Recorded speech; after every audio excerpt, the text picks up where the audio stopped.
सलाम, नमस्ते, सत श्री अकाल। मैं हूं रजा और आप देख रहे हैं रजाग्राफी की middle east special report. Iran की मिसाइलों से हैरान परेशान हो गया है इजराइल। हजरात, तस्वीर एक बार फिर से आपके सामने। ईरान ने एक बार फिर से मिसाइलों का टेस्ट किया है, दे दनादन दन। जी हां, जिससे इजराइल परेशान हुआ है। पहले ये आपने तस्वीर देख ली, ये मिसाइल टेस्ट किया गया है और ईरान खुल्लम खुल्ला कर रहा है। हजरात, इसके बाद इजराइल ने अलर्ट जारी किया है, चेतावनी जारी की है कि इजराइल के ऊपर यानी हमारे ऊपर ईरान हमला करने की तैयारी कर रहा है। नेतन्याहू ने अपने ताजा हालिया बयान में कहा है कि ईरान हम पर हमले की तैयारी कर रहा है। अब इसके बाद का अपडेट यह है कि अमेरिका ने कहा है कि ऐसी कोई वजह तो नहीं है कि ईरान इजराइल पर हमला करे, लेकिन अगर ऐसा होता है तो ईरान को खामियाजा भुगतना पड़ेगा। אנחנו יודעים שאיראן מקיימת תרגילים בתקופה האחרונה. אנחנו עוקבים אחרי זה, ואנחנו עושים את ההיערכות הנדרשת.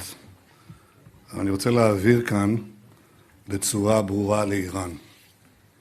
כל פעולה נגד ישראל תענה בתגובה חריפה מאוד. ईरान इस वक्त फुल भौकाली पर है। इजराइल की वो सुन नहीं रहा, दुश्मन से वो डर नहीं रहा, साथियों का वो साथ नहीं दे रहा, क्योंकि साथी भी यही कह रहे हैं, भाई मिसाइल टेस्ट मत करो। इस मिसाइल टेस्ट की खासियत ये है, तस्वीर आपके सामने, जो ईरान के जनरल एंड कमांडर हैं वो खुद इन मिसाइल टेस्ट को अपनी आंखों से देखने लाइव गए थे, जिसकी वजह से ये मिसाइल टेस्ट काफी ज्यादा खास है और हाईलाइट हो चुका है। आईडीएफ का ऑफिशियल कह रहा है, इजराइल की फौज का कमांडर ये कह रहा है कि इजराइल ईरान की मिसाइलों को बहुत सीरियसली ले रहा है, क्योंकि ईरान की मिसाइलें हमारे लिए बहुत बड़ा खतरा है, ठीक ऐसे ही जैसे परमाणु।